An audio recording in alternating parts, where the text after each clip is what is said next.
Hi guys! Kumusta kayo? I hope you're all staying safe and healthy. In today's video, ay share ko sa inyo ang isang healthy at masarap na canned tuna sandwich. This is really easy to make, so let's start!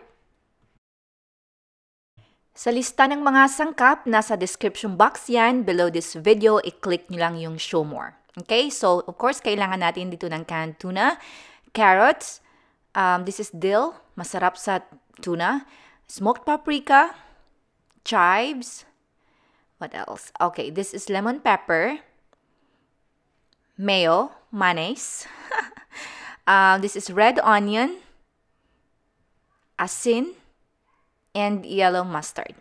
So, those are the ingredients. First ay kailangan nating i-open yung tuna, of course. Kahit anong brand ng canned tuna ang gagamitin nyo, pwede sa recipe na ito. So, kapag merong liquid, kailangan natin ito i-drain and then i-discard natin ito. Hindi natin gagamitin ang liquid sa recipe na ito, okay? So, i-transfer natin yung meat sa isang bowl. So, dito gumamit ako ng 3 can ng tuna. Yun na nga, sa exact measurements naman guideline nasa description box.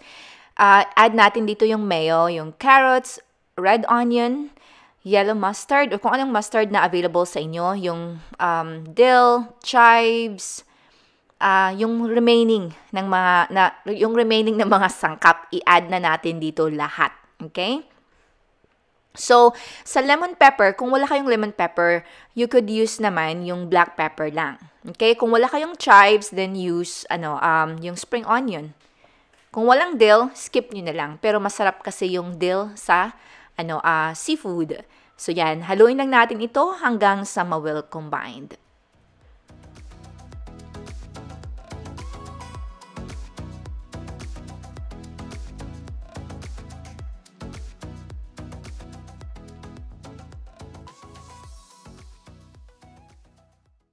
At kapag na-well combined na yung tuna mixture, ang next na gagawin ay gagawa tayo ng sandwich.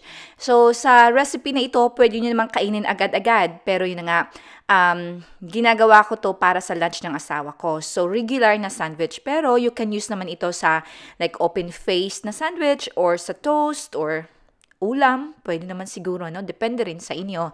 So, yun. Spread nyo lang ito sa isang bread and then that's it. I hope na i-try niyo ang recipe na ito kasi I totally recommend this kasi masarap at madali lang gawin.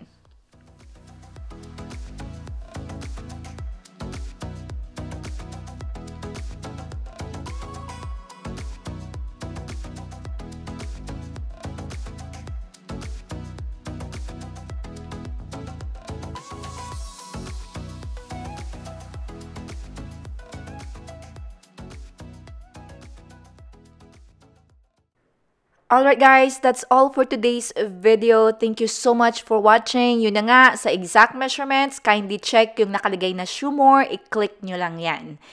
Thank you so much for watching and as always, you guys take care.